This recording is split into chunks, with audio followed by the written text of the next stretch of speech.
Então vamos lá, a primeira coisa que eu quero fazer com vocês é uma distinção do que eu vou falar sobre a ansiedade. Eu vou trazer dois vieses de como lidar com a ansiedade. Vou falar da crise de ansiedade, como reduzir a ansiedade no momento de crise, na ansiedade aguda, e também como reduzir a ansiedade quando a gente está falando de ansiedade crônica, né? De pessoas que convivem com um estado ansioso sem ser no pico da crise. Isso é importante porque são duas manifestações diferentes e, portanto, duas formas diferentes de administrar. Só para a gente alinhar aqui o que a gente está falando sobre ansiedade, a ansiedade em si é uma emoção, ela é bem-vinda, ela é necessária, né? Ela ativa a parte do cérebro que chama amígdala, que é uma coisa muito instintiva, é muito imediata e faz o nosso corpo ter uma série de reações fisiológicas preparando a gente para fuga ou luta. Então, a ansiedade é uma emoção bem-vinda e necessária. Ela aciona a amígdala e faz a gente ficar em alerta para poder agir. O problema não é ter ansiedade, o problema é quando essa ativação da amígdala, e não é essa amígdala, é a amígdala que é uma parte do cérebro, o problema é quando essa ativação ela é feita sem nenhum motivo aparente, né? Às vezes você está dormindo e acorda com um pico de ansiedade. Então, quando isso acontece, a desregulação acontece, aí a gente chama de transtorno de ansiedade. Como exemplo de transtornos de ansiedade, nós temos as fobias, né? A fobia é um medo direcionado a um objeto específico. Fobia de elevador, fobia de barata, fobia de palhaço, fobias que são objetos que são estímulos que vão desencadear, estímulos fixos que vão desencadear uma crise de ansiedade. Tem o transtorno de pânico, né, que há uns anos atrás era muito frequente acontecer, né? Eu lembro na época que eu trabalhava na prefeitura, era o auge dessa história da síndrome do pânico, que hoje é chamado de transtorno de pânico, que é quando a pessoa tem uma crise de ansiedade, e a crise de ansiedade, só quem já passou por ela sabe o mal que ela faz. Eu já conheço essa dor, né, como vocês que me acompanham há mais tempo sabem, né, há muitos anos atrás eu tive esse problema. E aí o transtorno do pânico se instala quando a pessoa tem uma crise, sei lá, tá andando na rua, tem uma crise de pânico. E aí ela passa a ter medo de ter outras crises, né? O pânico é o medo de vivenciar aquela crise novamente e a pessoa começa a limitar a vida dela ao ponto, muitas vezes, de não sair sozinha na rua, de evitar lugares com muita gente, de evitar uma série de situações na vida. Esse é o transtorno de pânico. Tem o TEPT, que é o transtorno de estresse pós-traumático, é um transtorno de ansiedade que se instala depois de uma situação traumática, tipo, vivi um sequestro relâmpago e passei a ter crise de ansiedade. Tem o TAG, que talvez seja mais comum atualmente, que é o transtorno de ansiedade generalizada. A pessoa que tem TAG, ela está o tempo todo apreensiva, preocupada, tomada por pensamentos negativos, achando que a qualquer momento alguma coisa muito, muito grave vai acontecer. A pessoa não relaxa nunca, né? O TAG, ele é bem difícil porque muitas pessoas convivem com TAG sem saber que tem, né? Porque como não tem uma crise necessariamente, a pessoa pode passar a vida inteira ou muitos anos da vida dela convivendo com aquela pessoa tensa, apreensiva, medrosa, assustada, sempre achando que alguma coisa vai dar errado, é aquela pessoa que sempre prevê o pior o tempo todo. Acho que tem o TOC, que é o transtorno obsessivo compulsivo, que é a pessoa que tem uma ansiedade muito alta e passa a ter rituais, né? Começa a ter as compulsões, que são mania de verificação, por exemplo. Será que o gás está ligado? Será que eu esqueci a porta aberta? E fica lá verificando. A pessoa vai criando atos e rituais para dar conta daquele mal-estar que ela sente. Do tipo, se eu não conferir se a porta está fechada 10 vezes, algo muito ruim vai acontecer. Se eu não ficar aqui estalando meu dedo, alguém que eu amo vai morrer. Por aí vai. Umas associações que não tem muito pé nem cabeça, mas que geram muito sofrimento. Esses são alguns exemplos dos transtornos de ansiedade, que é o estado adoecido. E aí eu acho muito importante já deixar claro, primeira coisa aqui para vocês, transtorno de ansiedade é um adoecimento psíquico e como qualquer adoecimento ele necessita de tratamento. Então, o padrão ouro de atendimento, né, para a gente reduzir a ansiedade é terapia e muitas vezes o uso de medicação, a depender aí da gravidade dos sintomas e do prejuízo que a pessoa está vivendo na vida dela. Então, dito isso, né, que é o óbvio, né? Eu acho que é importante a gente enfatizar que se você sofre com ansiedade já num nível de trazer muito prejuízo para a tua vida, para tuas relações, para o teu trabalho, para o teu desenvolvimento, é necessário procurar ajuda profissional. Agora vamos lá, tá? Fora isso, né? Que eu sei que aqui boa parte das pessoas ou já tá fazendo tratamento ou, sei lá, não tem condições de estar fazendo terapia agora. O que ela pode fazer? E aí é sobre isso que a gente vai falar agora. Então, primeira coisa, vamos dividir 2 momentos. Primeiro eu vou falar como que a gente vai lidar com a ansiedade aguda. Eu tô tendo uma crise de ansiedade, o que eu faço?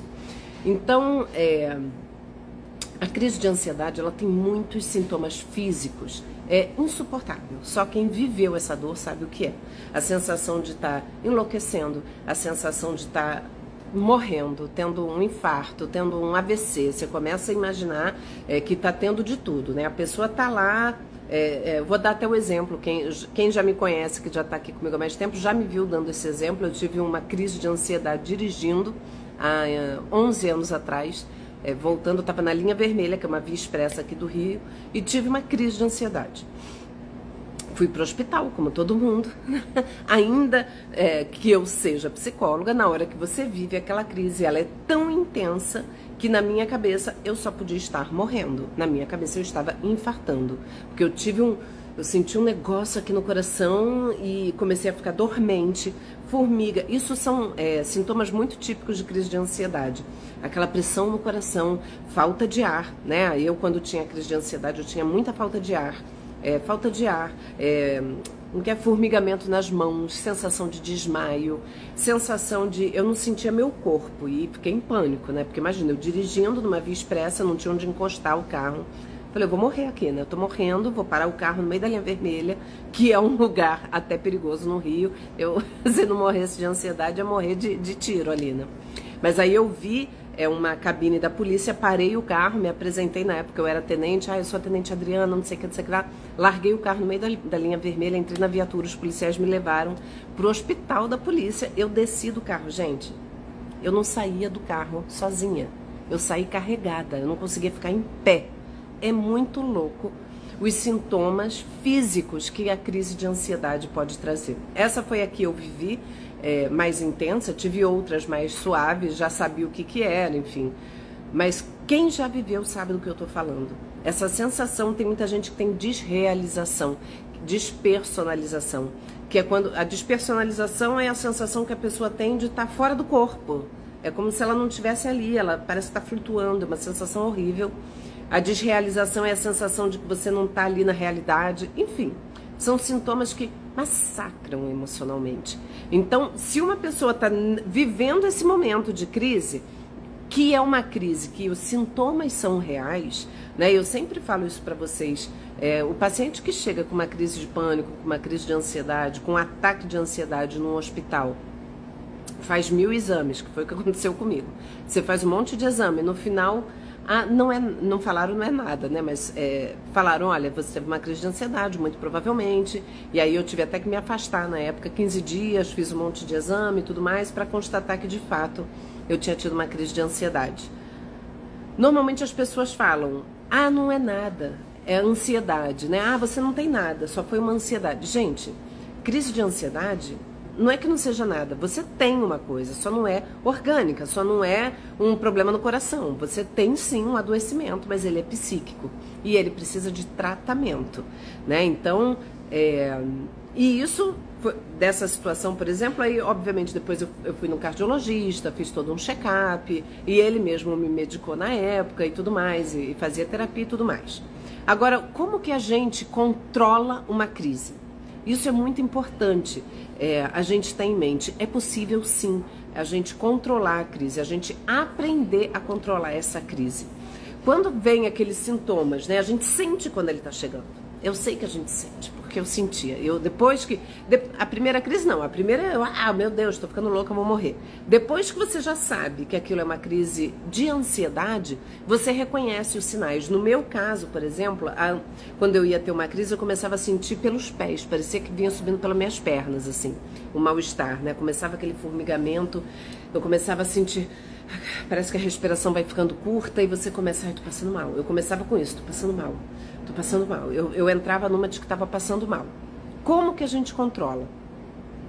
Ou com medicação, para quem está medicado, mas depois que as crises não são tão intensas, não precisa da medicação. Você pode fazer, primeira coisa, que eu acho que é muito importante, é o controle da respiração.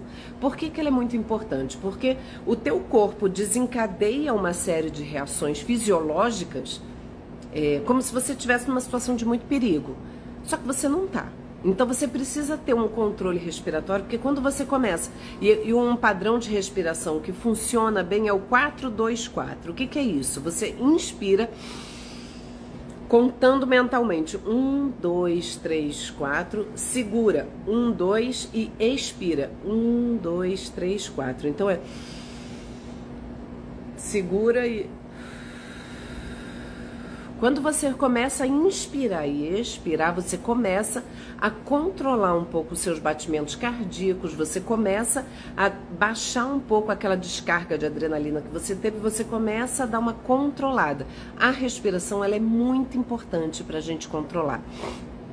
E é claro, né, às vezes é difícil, né, dependendo da pessoa, se ela está muito sem conseguir com aquela respiração curta, a gente tem que começar primeiro a respiração e depois você tem que começar a trabalhar os seus pensamentos, né? Eu acho que uma forma que ajuda muito é ancorar teu pensamento em alguma coisa. O que que é ancorar o pensamento? Você começa, tô passando mal.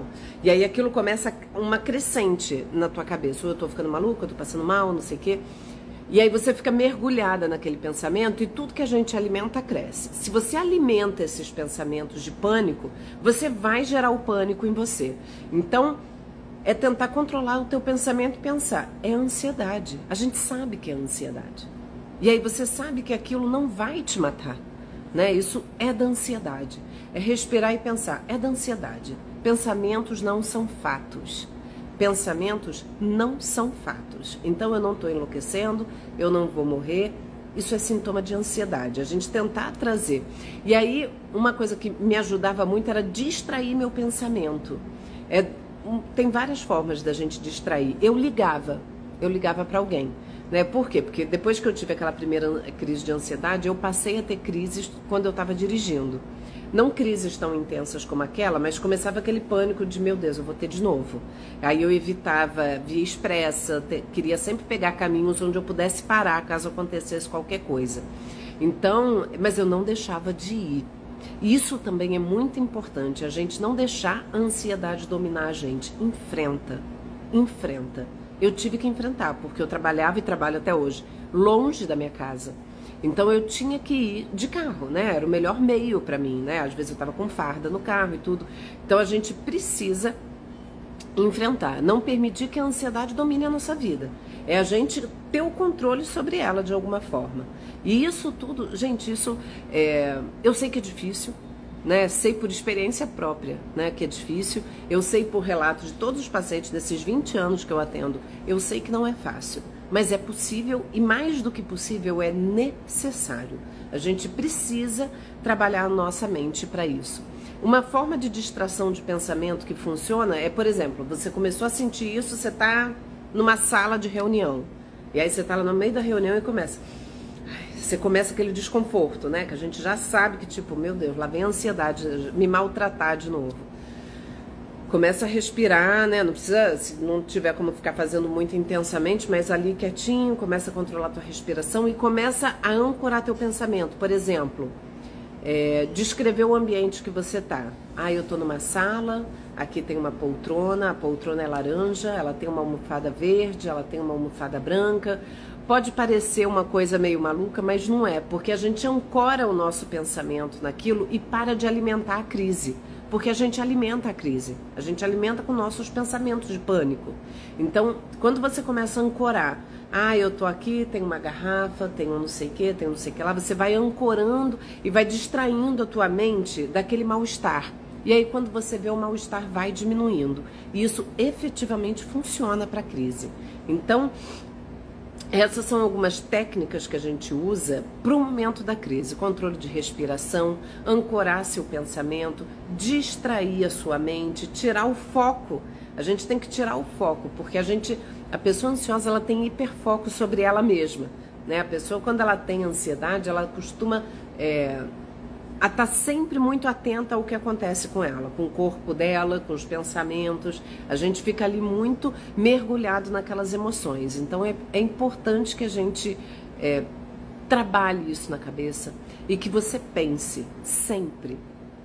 A ansiedade, ela não vai te matar. Ela não vai matar mesmo. Eu nunca ouvi. Eu tô há 22 anos formada e praticamente nesse período eu sempre atendi pessoas que sofrem com ansiedade, porque esse é um sintoma muito frequente na população. Eu nunca vi ninguém morrer de ansiedade, de ter começar a ficar ansioso e sei lá, ter um piripaque e morrer. Não é isso que acontece. Na verdade, é um alarme falso. A crise de ansiedade é um alarme falso, né? Obviamente, gente, quem teve uma crise, para estar sabendo que é de ansiedade, provavelmente já fez check-up, já foi no médico, já parou no hospital e já sabe que ela tem um problema de ansiedade. Então, pensa nisso, né? É um alarme falso. Não está acontecendo nada, tá tudo bem. Vai passar. E passa. A gente sabe que passa, né? Então, é tentar trazer isso para você. Não é perigoso, não tem perigo acontecendo.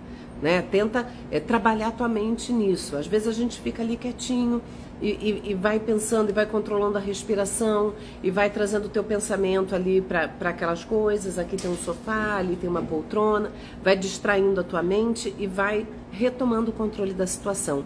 É muito desagradável ter uma crise de ansiedade, ela gera um sofrimento muito grande. A crise de ansiedade, ela é uma coisa intensa, mas ela dura pouco tempo, né? Uma crise de ansiedade dura minutos, né? Ela não vai ficar, às vezes se estende um pouco mais, mas ela passa, né? Então, uma coisa também que eu acho que é interessante, quando a gente está com alguém que está sofrendo de ansiedade, não adianta falar, é coisa da tua cabeça, se acalma, porque o sistema já foi ativado, né? A tua amígdala já mandou uma mensagem ali de que você está em perigo e teu corpo já está com um monte de reações. Então não é um controle do, se acalma, vai passar, não é assim, né? A gente tem que ter esse encadeamento de vou respirar, a gente tem que ir retomando aos pouquinhos, às vezes beber uma água. Eu tinha uma paciente que ela costumava lavar o rosto, né? Deixa eu só beber uma água, falando em beber água. Ela costumava lavar bastante o rosto, né? Aquilo vai trazendo a gente para a realidade de novo. Então, cada pessoa, e aí vale o autoconhecimento, né? Cada um vai testar em si qual é a forma que mais funciona para controlar aquela ansiedade. No meu caso, eu ligava para alguém e ficava conversando, distraindo a minha cabeça. Aí passava e eu continuava a minha vida. E muito importante é a gente não deixar de fazer por conta da ansiedade. A gente precisa enfrentar, né? O enfrentamento é o único caminho possível, porque se a gente começa a evitar, por exemplo, eu tive uma crise de ansiedade dirigindo, eu passo a ter medo de dirigir, aí eu não quero mais dirigir. Aí daqui a pouco, eu vou ter medo de, sei lá, pegar um ônibus. Aí a gente vai limitando cada vez mais a vida. Não permita que isso aconteça, né? Começou a ter aquele mal-estar, a gente tem que começar a enfrentar as situações, como toda fobia, né? Todo medo, a gente tem que enfrentar, porque se deixar ele toma conta, né? Então, e lógico, né? Fazer esse controle respiratório. Isso para o momento de crise. Fechando esse tópico. O que fazer com a ansiedade aumentada, que não é uma crise? Aquele estado de apreensão, aquela agonia que a pessoa vive, né? Aquela coisa que te tira o sono, você acorda de noite e fica pensando, aquele excesso de pensamentos que a gente sofre, né? Quando o pensamento acelerado, ou às vezes aquele pensamento que fica pulando de galho em galho, né? Fica daqui, vai pra lá, vai pra lá, vai pra lá, e você não consegue relaxar. Então vamos lá, para esses casos que eu acho que são os mais frequentes, que é o caso de TAG, das pessoas que convivem com ansiedade, a gente precisa primeiro reconhecer esse estado ansioso na nossa vida, né? Muitas vezes a gente não reconhece, né? Eu estava até falando sobre isso, né? Tipo, é a fábula do sapo fervido, né? Você bota o sapo numa panela com água fervendo, ele vai imediatamente pular. Agora, se você bota ele na água fria e vai esquentando a água aos poucos, ele vai se habituando. E ele morre lá dentro, né? Porque ele vai se habituando, ele não percebe a temperatura e o mal que ela está causando. A ansiedade faz isso com a gente também, né? Quando é uma crise, é a água fervida. Você, meu Deus, tive uma crise, aquilo joga na tua cara que você está com algum problema. Agora, quando você está ali, aquele mal-estar, a gente acha que é quase um traço de personalidade, né? Tipo, é meu jeito, eu sou assim, preocupada mesmo.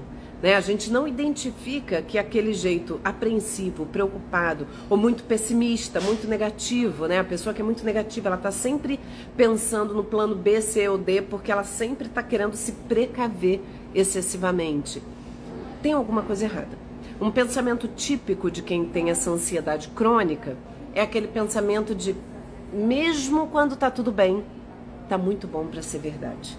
Né? Aquela pessoa que tá muito bom para ser verdade. O que vai acontecer para estragar a minha felicidade? Né? Esse é um pensamento que eu acho que assim é tão boicotador da nossa felicidade, né? É tão ruim a pessoa que tem isso, que não consegue relaxar nem quando tá tudo bem.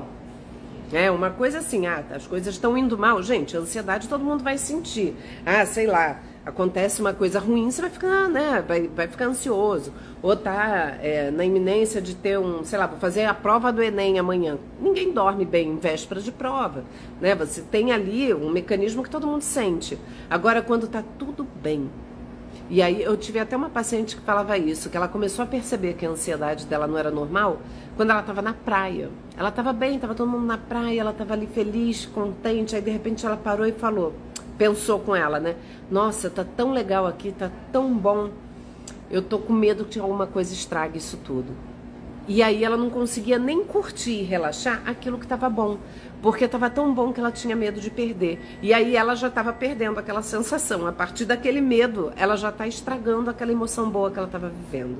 Isso é um pensamento típico de quem sofre com ansiedade crônica. E aí ela começa... às vezes é difícil a pessoa identificar e esse é o primeiro passo, né? A gente primeiro precisa perceber que aquilo não é meu jeitinho. Não é porque eu sou assim mesmo, é porque eu tenho um estado adoecido na vida, né? Eu tenho um estado de ansiedade crônica, ela está sempre ali me assombrando diariamente. Percebido isso, aí você tem que primeiro fazer uma avaliação de 3 pontos na tua vida, 3 pilares que eu falo sempre. Como anda a tua vida? Como é que está a sua rotina? Como anda a sua rotina? O que você faz no seu dia a dia? Você pratica atividade física regularmente? Gente, eu sou a chata que bato na tecla e bato na tecla como alguém que regulou a ansiedade com atividade física. Né? Assim, quanto menos eu quero ir, ou quanto mais cansada eu tô, é quando eu mais preciso. Né? Hoje em dia eu tenho vários pacientes, né, que de tanto eu insistir sobre a importância da atividade física, começaram a fazer. E que hoje vira uma ferramenta de vida. Tipo, o paciente estava, eu estava tão ansioso em casa, eu botei um tênis e fui andar. É isso. A gente ajuda, por quê? Porque a gente começa a produzir os hormônios de bem-estar. Endorfina, dopamina, serotonina, ocitocina, com atividade física. Então a gente, principalmente aeróbica. Aí vale correr, andar, pedalar, caminhar, o que for.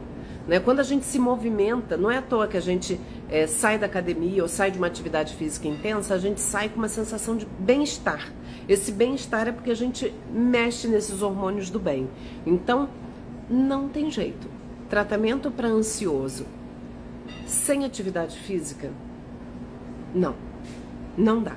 Hoje, qualquer psiquiatra, primeira coisa que ele fala para o paciente, você tem que fazer atividade física.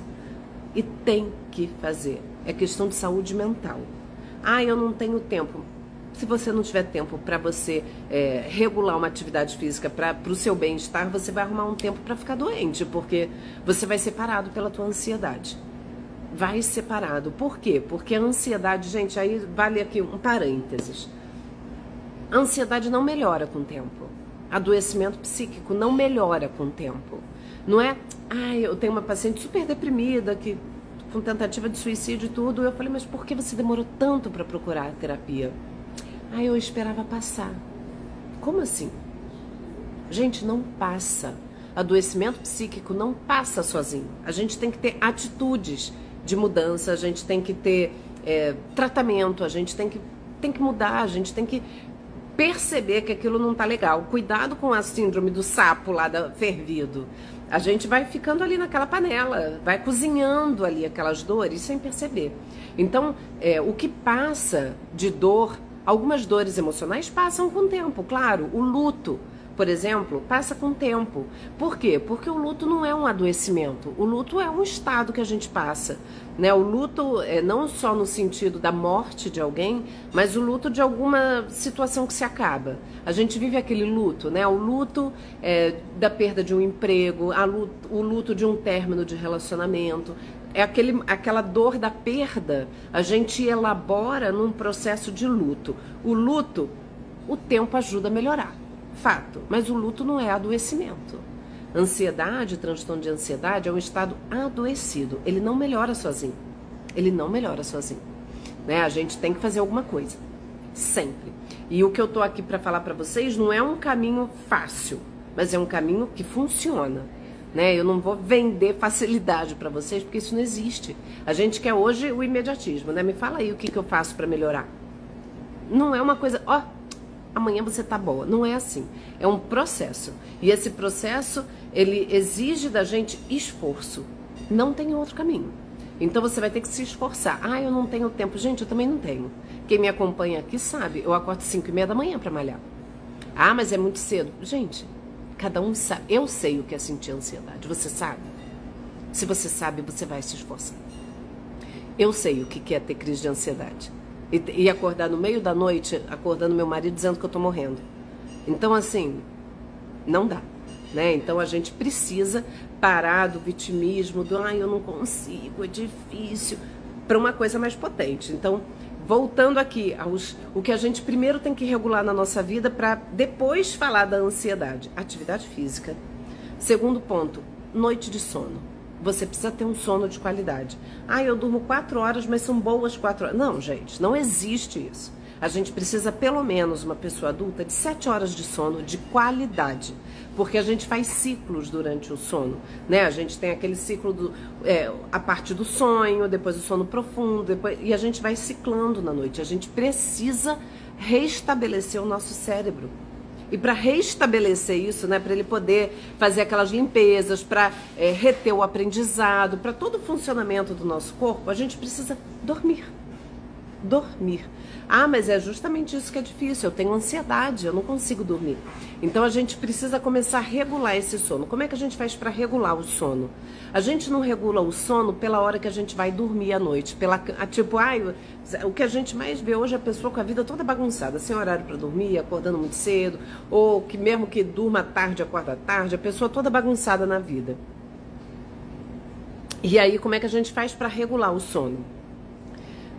Ah, eu vou me obrigar a dormir 10 horas da noite. É difícil. A gente regula o sono não pela hora que a gente vai dormir, mas pela hora que a gente acorda.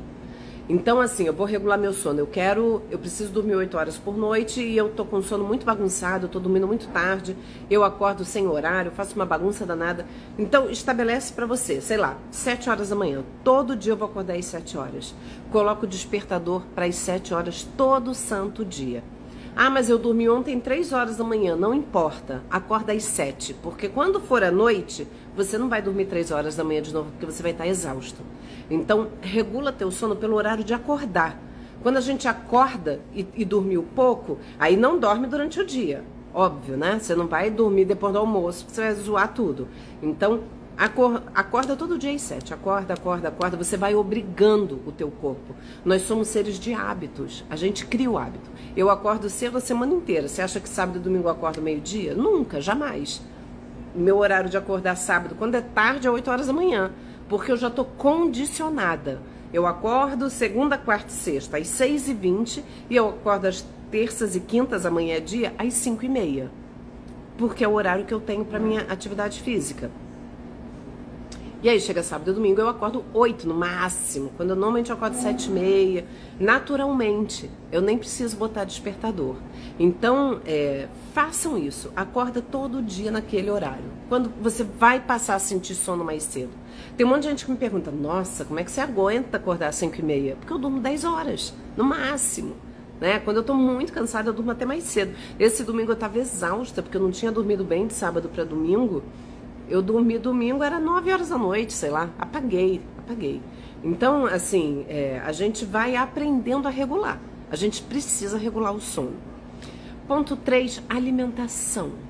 Gente, a gente precisa ter uma alimentação que favoreça a nossa saúde mental. Como que isso é possível? Primeiro, entendendo que é no intestino que a gente produz 90% da serotonina, que é responsável pelo nosso humor, pelo nosso bom humor.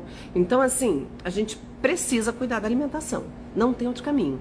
Né? A alimentação, o intestino tem uma ligação com o nosso cérebro. Então, a gente precisa ter esse cuidado. Tem alguns alimentos que são proibitivos para quem tem ansiedade. Adivinhem qual é o primeiro deles? Triste notícia para você, beberrão.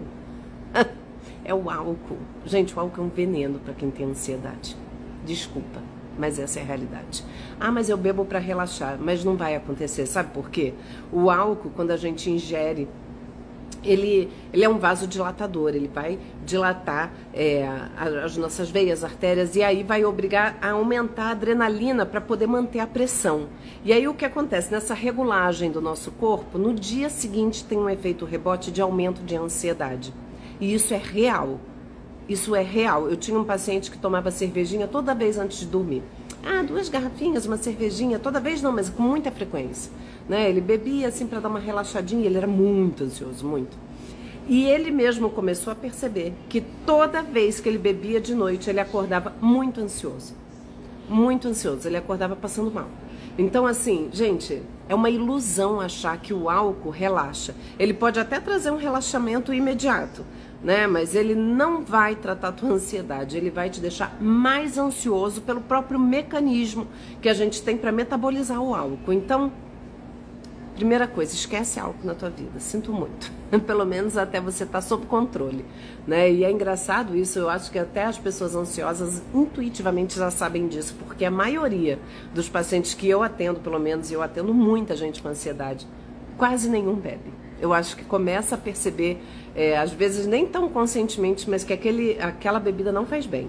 E também tem outra coisa, a pessoa ansiosa odeia perder controle, né? E aí o álcool muitas vezes deixa a pessoa muito fora de controle. É muito difícil uma pessoa ansiosa ficar bebendo a ponto de perder controle.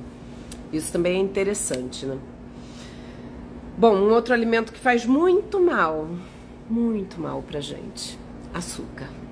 O açúcar, ele excita, né, o nosso córtex, não é legal, não é legal. Com criança isso fica tão evidente, né, a criança que não tem hábito de comer açúcar fica virada no giraia quando come. A criança fica super agitada, né, então o açúcar, também a gente pensa, ai, eu vou comer chocolate, estou muito ansiosa, vou comer chocolate. Piora a ansiedade. E falo como uma pessoa que adora açúcar, né, a gente precisa controlar, precisa mesmo, né, não tem jeito. Gente, é isso, né? Ser saudável é o básico da vida, né? Diminuir açúcar refinado, tirar o álcool. Um terceiro alimento, deixa eu ver, porque tem vários. Processados fazem muito mal. Adoçante artificial não é legal também, gente. Isso aí já tem vários estudos que mostram. A sucralose, que eu uso bastante, tá? Tô tentando diminuir. A sucralose, ela faz mal para microbiota intestinal. Então, assim, não é legal também. Então, pensando nisso, e aí, gente, óbvio, eu não vou entrar em detalhes sobre alimentação, porque isso você teria que ir numa Nutri para ver direitinho, né? Mas a gente sabe o básico, né? O básico de quem estuda sobre ansiedade. Corta o álcool. Reduz muito o açúcar, se possível corta, né? Se possível, para aqueles que são muito fortes, que eu não me incluo nisso, eu reduzi bastante o consumo de açúcar, né? E é muito bom que reduza. Cafeína, gente, depois das 3 da tarde, evita café, não tem jeito. No máximo até 3 horas da tarde, reduz o uso do café. Uma coisa que eu falo sempre também, que eu não uso de jeito nenhum, é pré-treino. desses estimulantes. De jeito nenhum, gente. Quem tem ansiedade, não faça isso. Aumenta muito a ansiedade, porque pode dar taquicardia. E aí a pessoa que toma esses super coffees da vida, né, esses super estimulantes aí para ir malhar, não faça isso se você tiver ansiedade, não é legal, não vai te fazer bem. E aí a gente dá um sentido para tudo que acontece com o nosso corpo de uma maneira mais intensa. Então, o paciente ansioso é capaz de deitar na cama assim à noite e escutar o próprio batimento cardíaco. Eu tive um paciente que falava que ele quase que ouvia a circulação, o sangue circulando no corpo. A gente tem hiperfoco sobre o nosso corpo. Então, qualquer alteração vai te deixar agoniado. Então, não faça, né? Não faça uso dessas coisas. Alinhando, então, para a gente ter uma vida com menos ansiedade, esses 3 pilares são fundamentais. Não dá para abrir mão, gente. Sinto muito. Eu queria dar para vocês um caminho mais fácil, um caminho imediato, um atalho, mas não tem atalho. Para a vida boa não tem atalho. Sinto muito. E eu acho que não é à toa, né, que a gente vive o período da vida com mais transtorno de ansiedade e depressão, porque a gente tem uma alimentação treva, a gente nunca teve tão sedentário na vida, a gente tem hiperestímulos, né, com tela o tempo todo. Então, até para a questão do sono, para quem tem dificuldade no sono, tem que fazer higiene do sono, evitar o uso de tela na cama, né, assim, tenta reduzir. Gente, você não consegue dormir porque você tá ali vendo meme, dando risada. Isso é excitante, né? Você tá ali na cama e começa a rir. Você não vai dormir. Então, tenta deixar o celular de lado e vai ler um livro. Você vai ver como você vai ter sono muito mais rápido, né? Então, a gente precisa desacelerar, aprender a desacelerar na vida. Isso é fundamental. Uma outra coisa que tem muitos estudos que mostram que ajuda e é extremamente importante na redução da ansiedade é a gente buscar um relaxamento pela meditação. E aí a meditação é especialmente importante para quem tem pensamento, ou pensamento acelerado, né, que a pessoa fica ali quase que, eu tenho vários pacientes assim, eu tenho um paciente que ele é tão ansioso, a fala dele é tão acelerada que ele come palavras, ele tem uma dicção horrível, exagero, mas tem uma dicção ruim. Por quê? Porque a língua não acompanha a velocidade dos pensamentos. Eu tive vários pacientes assim já, de ter aquela, sabe, o pensamento é tão rápido que você não acompanha na fala. Então, para essas pessoas que têm como sintoma, né, de desconforto o excesso de pensamento ou os pensamentos acelerados, gente, a meditação é um bálsamo, é muito bom. Então, mas eu não consigo meditar. É justamente por isso que você precisa, né? Meditar é um exercício.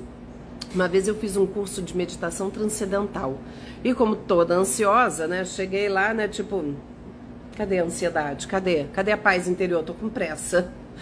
Chega logo, paz interior, tá na hora de ir embora, né? Então eu lembro que eu cheguei lá assim meio descrente daquilo, assim, né? Eu sou muito cética, né? Eu não sou uma pessoa de muita fé nas coisas e a gente associa um pouco a meditação a uma questão religiosa, mas não é, tá, gente? É também em alguns vieses, mas a meditação ela tem comprovação científica de realmente melhorar e reduzir a velocidade dos pensamentos e tudo mais. Então a gente consegue.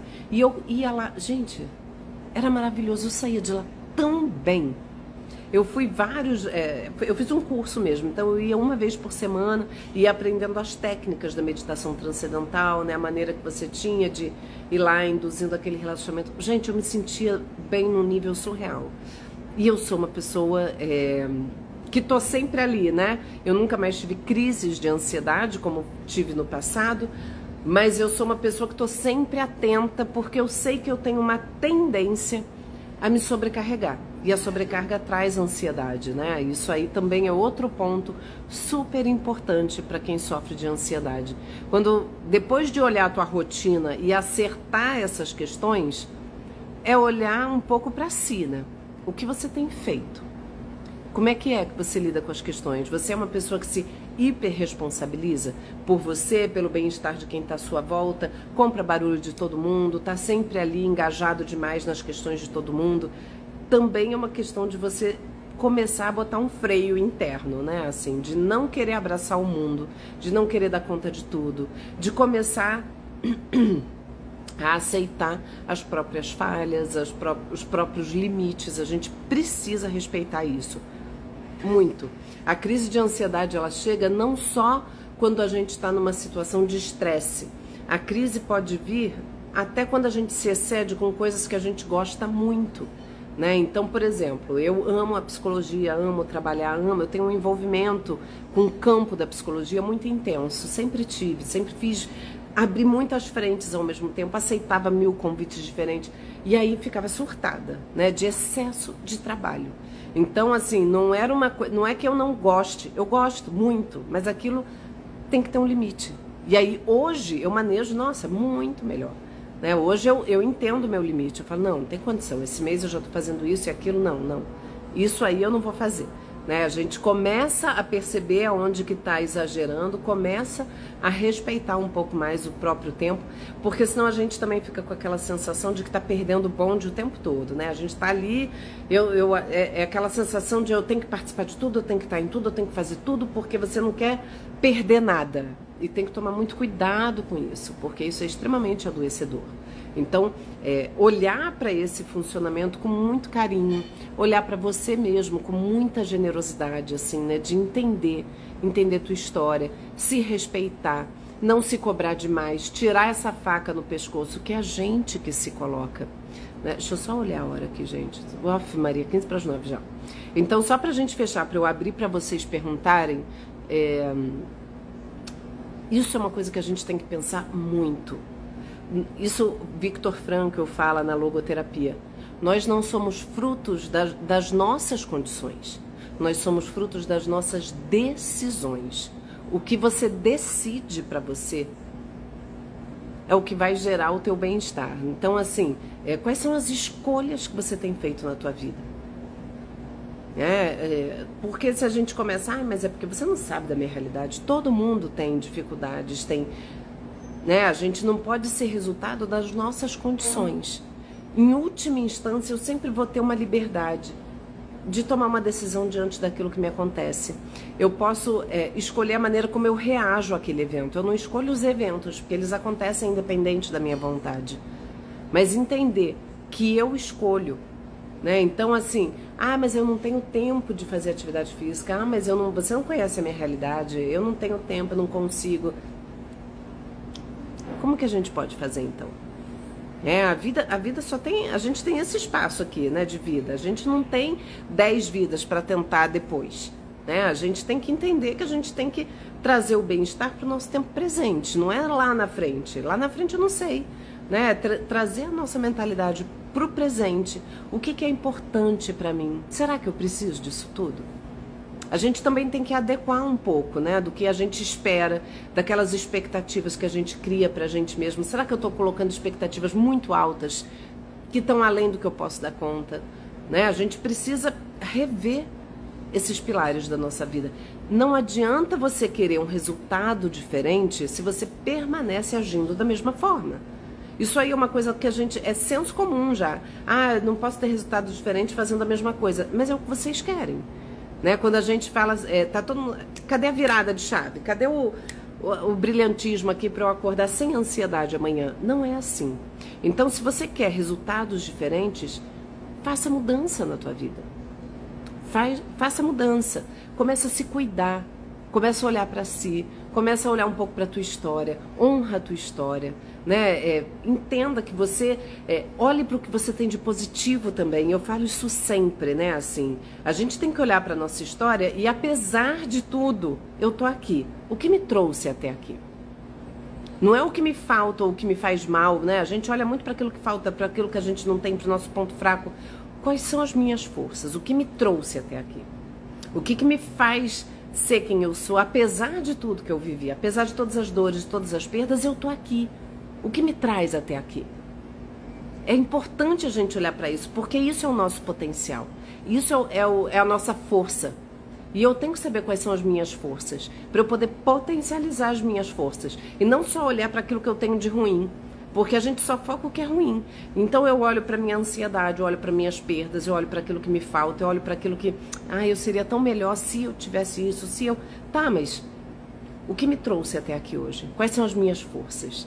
né? No meu caso, eu tenho várias coisas que hoje eu enxergo, né? Então isso, gente, isso é tão maravilhoso quando a gente consegue olhar para quem a gente é e não para quem a gente gostaria de ser. Tira esse ideal de eu. Quem eu sou? Valorizar quem eu sou, né? Isso é meu. Eu tô aqui, né? O que me trouxe até aqui? Eu sou uma pessoa forte, eu sou uma pessoa esforçada, eu sou uma pessoa inteligente, eu sou uma pessoa. Quais são as suas qualidades? Olha para elas, valoriza, né? Olha todo dia para isso. Começa a potencializar o bem-estar na tua vida. Para de focar naquilo que deu errado. Tudo que a gente alimenta cresce. Se eu começo a olhar tudo que eu já tive de fracasso, porque, sei lá, tive vários relacionamentos, nenhum prestou, homem não presta, dá tudo errado. Gente, você vai atrair o que pra tua vida? Você tem que pensar, pô, eu vivi essas coisas, não é negar, óbvio, né? A gente vive dificuldades e desafios. Eu vivi isso tudo. Qual é o aprendizado que eu tiro disso? Né? Então, eu vivi, é igual, sei lá, vivi uma relação e deu errado, várias relações que deram errado, e eu sempre falo, o potencial de amor está em você, né? Se eu pude amar aquela pessoa, eu posso amar outra.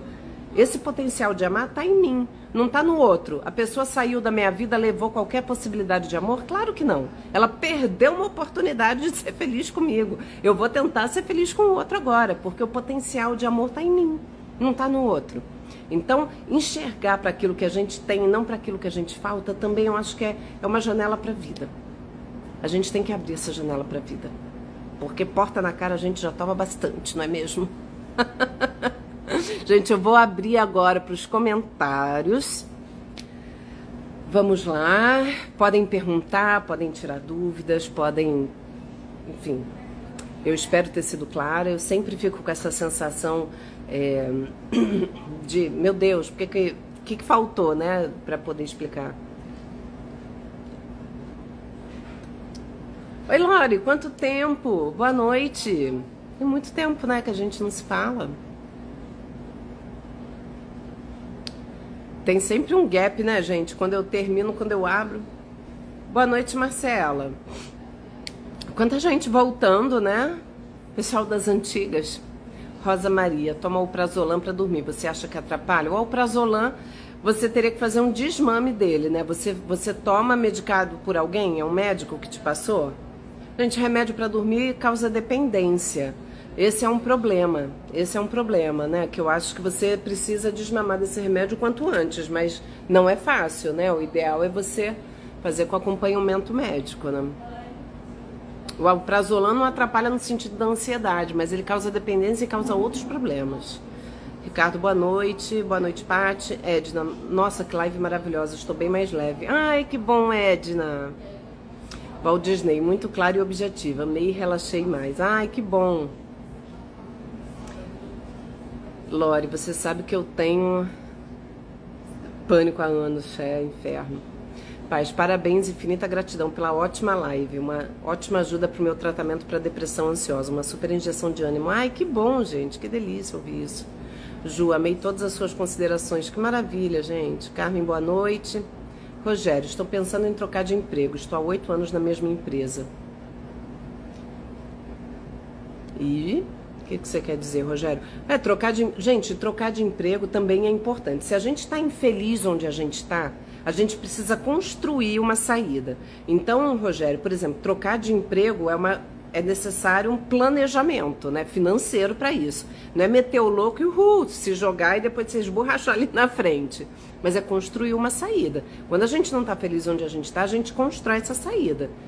E para melhor coisa para conseguir um emprego é estar empregado. Então, vai já buscando. Se você está a fim de mudar, não está feliz onde você está, vai fundo. Gente, a vida é para os corajosos e ousados, tá? Rosa Maria, eu tomo Deller para ansiedade há 6 anos. Deller? Ai, qual é o Deller? Qual é a substância dele? Essa coisa da respiração é muito real. Sim, sim. Amei também, muito clara, que bom. Pena que não assisti desde o início. Rogério, depois eu salvo lá no canal do YouTube, tá? Tem um canal meu no YouTube que é Adriana Rosenoft. Lá ficam todas as lives. Mas a live deve ir pra lá até o fim da semana. Ricardo, a ansiedade foi muito bem explicada hoje. Tenho certeza que ajudou muitas pessoas. Que bom, Ricardo.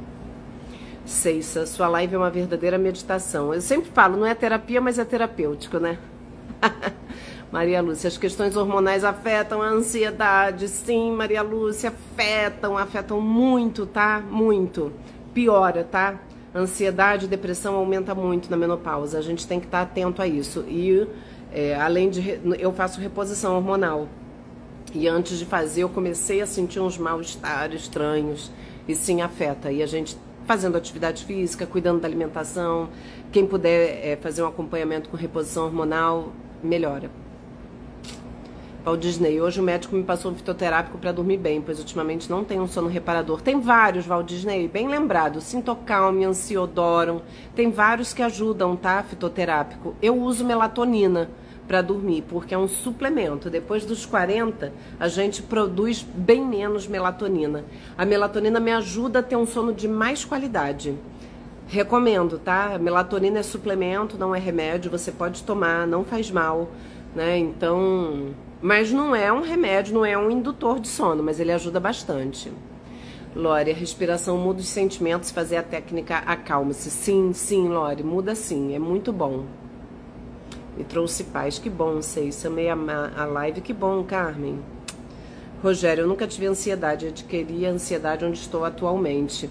Pois é, Rogério, e você então tá num ambiente tóxico para você. Tá na hora de repensar, tentar identificar o que pode estar causando isso e maneiras de sair, né? A gente constrói as saídas. Rosa Maria, desvenlafaxina é antidepressivo, é bom para ansiedade, é muito bom, Rosa. Manda pra mim no direct o canal no YouTube.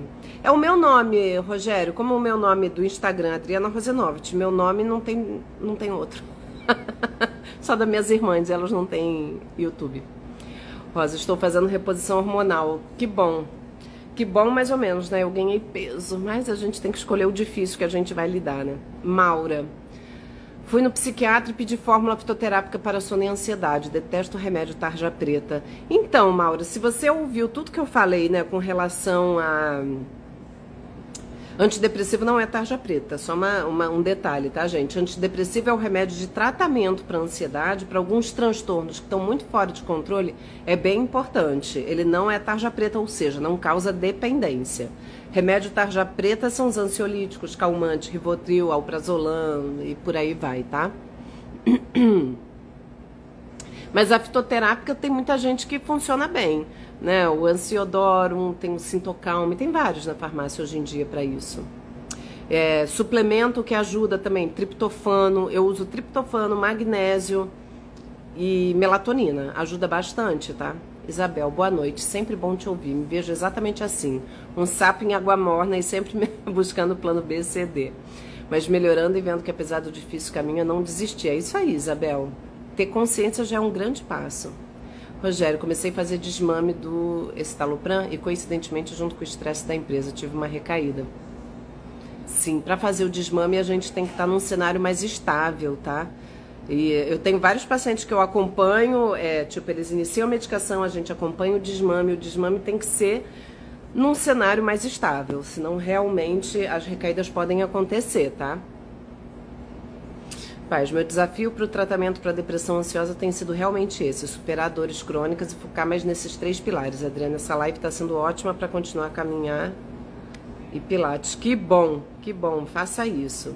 Gente, olha, quando a doença já está instalada, né, um quadro depressivo, ansiedade e depressão andam de mãos dadas, eu falo isso para vocês sempre. Ficar esperando a ansiedade melhorar, não vai melhorar. O que pode acontecer é agravar e você acabar abrindo um quadro de depressão também. E aí fica mais difícil a melhora, né? Você tem que persistir, tem que usar medicação, tem que fazer a terapia e fazer essas mudanças na vida, gente. Mudança de rotina, não tem jeito. A gente precisa fazer essas mudanças. Não existe melhora sem mudança. Fato. O Disney Sintocalme ele me passou, mas já me encaminhou ao psiquiatra. Ele acha que o tal tag me persegue. Tem chance, Valdisney, de você ter tag. Pelo pouco que a gente conversa por aqui, eu acho que tem grande chance. Vai no psiquiatra, mas de preferência faça terapia, tá? A terapia, assim, gente, ansiedade o transtorno de ansiedade, eles são os mais frequentes na população. A parte boa é o que melhor responde a tratamento. Então, façam. Lore, uso melatonina às vezes também, mas dependendo tenho que tomar meu Rivotril. Não julgo tarja preta porque muitas vezes não tem jeito. Sim, Lore, é o SOS, né? E ele salva mesmo muitas vezes, né? Eu acho que a gente não tem que ficar suportando crises. Se tem remédio, eu tenho muito paciente de ansiedade que tem pavor de tomar remédio. E eu sempre falo, gente, graças a Deus tem remédio para isso. No passado não tinha. E as pessoas ficavam muito comprometidas. Hoje toma citalopram, sim, o antidepressivo tem que tomar, não tem jeito. E no caso de crise, o SOS. Toma floral, sim. Tem que fazer todo um acompanhamento, né? Paz, uso de desvenlafaxina e propanolol, bom e barato para ansiedade. O propanolol não é muito de ansiedade, ele é um beta-bloqueador, ele vai diminuir taquicardia e tal, ele impede teu coração de ter uns descompassos. Eu tomo propanolol, passado pelo cardiologista desde essa época da ansiedade, porque eu tenho não chega a ser uma arritmia, mas o coração dá de vez em quando, causado por estresse. Então o propanolol controla isso, o que é muito bom. Olha, eu estou num cenário que não dá para tirar o remédio. Não tira. E faço muito exercício, eu sei que você malha bastante. Não tira. Gente, o remédio é um aliado, tá? A gente tem que entender isso. Ele passa a ser desnecessário quando a gente já está bem regulado, quando a gente sai daquele quadro. E aí sim a gente faz a retirada da medicação. O psiquiatra vai fazer a retirada e a gente, psicólogo, acompanha, né, no processo de terapia como que o paciente está reagindo a isso. Maura, de tudo isso falta só atividade física e terminar casamento tóxico. Então falta bastante coisa importante, hein, Maura? Relacionamento, gente, olha, isso é interessante você ter falado.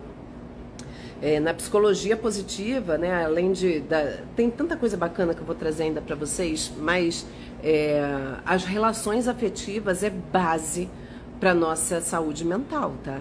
Então, assim, ter relações positivas na nossa vida é fundamental. Ter um casamento tóxico é extremamente adoecedor, porque a gente precisa ter relacionamentos saudáveis na vida, né?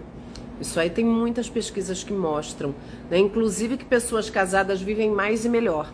Eu avisei meu marido para ele ficar na linha, porque é isso. Mas é verdade, tá, gente? Tem pesquisa nos Estados Unidos, eles adoram pesquisas e dados, né? E eles comprovam isso, né? Que as pessoas casadas vivem mais e melhor, com mais saúde mental e mais felizes. Tere, live maravilhosa. Estou lutando com depressão e ansiedade. Infelizmente, a ansiedade domina a minha vida, constante estado de alerta. Você está tratando, Tere? Está tomando remédio, tudo direitinho?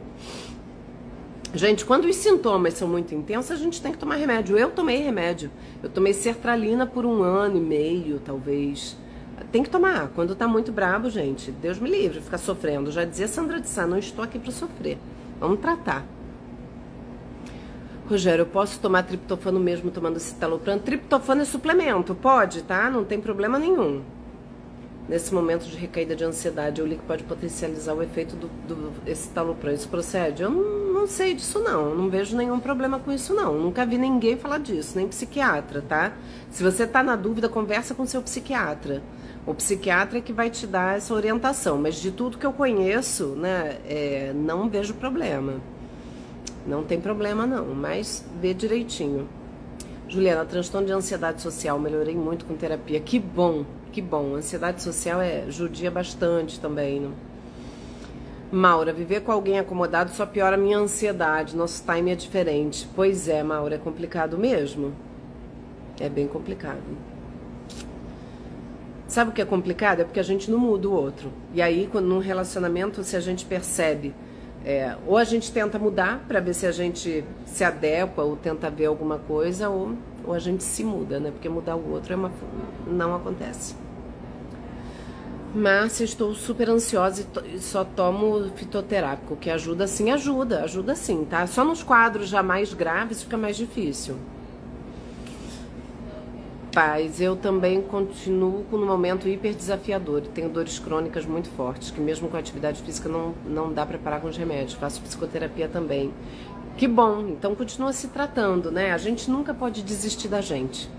A gente nunca pode desistir da gente. A gente tem que continuar os tratamentos, a gente tem que fazer aquilo que é necessário para o nosso bem-estar. Gente, às vezes Tem pacientes que ficam anos convivendo com ansiedade e depressão e depois ficam angustiados quando estão tomando remédio há um mês e não melhoram, ou quando estão fazendo psicoterapia há não sei X tempo e não melhora. Gente, é um processo, né? Ele às vezes é um trabalho ali, ó, gradativo, persistente, da gente não desistir. Vou voltar a tomar então, que bom todos esses esclarecimentos. Entenderam? Vamos lá e continuem me acompanhando aqui, né? Eu voltei para o nosso tema de ansiedade, tenho muita coisa aqui, a live é quinzenal, né? Eu não tenho tido tempo para fazer semanal como era antigamente, mas de maneira quinzenal eu sempre vou trazer temas aqui relacionados à ansiedade, como lidar e tudo mais, fora o conteúdo diário do Instagram e dos stories, né? Eu tenho muitas dores, mas você tem o quê? Fibromialgia, alguma coisa assim? Já faço tratamento há 4 anos. E você tem mudanças na sua vida? Isso que é importante também, né? Maura, parabéns, querida. Minha live, você é maravilhosa, gratidão. Obrigada, obrigada. Gente, então é isso. Entendam isso, né? A gente precisa fazer mudanças mesmo. A mudança, ela depende da gente. Não tem jeito. Não tem ninguém que possa mudar pela gente, né? Eu posso estar tomando melatonina também. Pode. Melatonina é suplemento, gente. Melatonina tem até alguns estudos que mostram que faz bem pro cérebro e tudo. Pode tomar. Melatonina não tem problema. Como sempre, maravilhosas suas explicações. Muito obrigada. Que bom, querida. Maria Lúcia, gratidão. Que bom. Paz, live muito top. Ai, que bom. Rosa, investiga isso, Rosa. Pode ser dores pelo corpo que são inespecíficas e tal, pode ser fibromialgia. Dá uma pesquisada, porque isso compromete a qualidade de vida pra caramba. E também tem tratamento. Normalmente, como é uma doença psicossomática, é com psicólogo, neurologista e tudo. Vou dormir agora. Gente, boa noite pra vocês. Ó, um beijo grande pra vocês. Espero que vocês tenham gostado, vocês gostaram pelo que disseram e que tenha ajudado. E depois vocês vão lá no YouTube, vai estar salva, para quem perdeu, não vai estar salva hoje, mas vai para o YouTube, até domingo vai estar lá. Lá também tem bastante conteúdo, então depois vejam e revejam, é importante a gente rever. Eu sempre falo isso para vocês, a gente tem que processar às vezes mais de uma vez, é muita informação, então voltem, tá? Ricardo, a live foi incrível, que bom, querido. Rogério, hoje mesmo vou começar novamente com o triptofano que havia parado. Pode tomar. Gente, ó, beijo pra vocês, boa noite e até daqui 15 dias.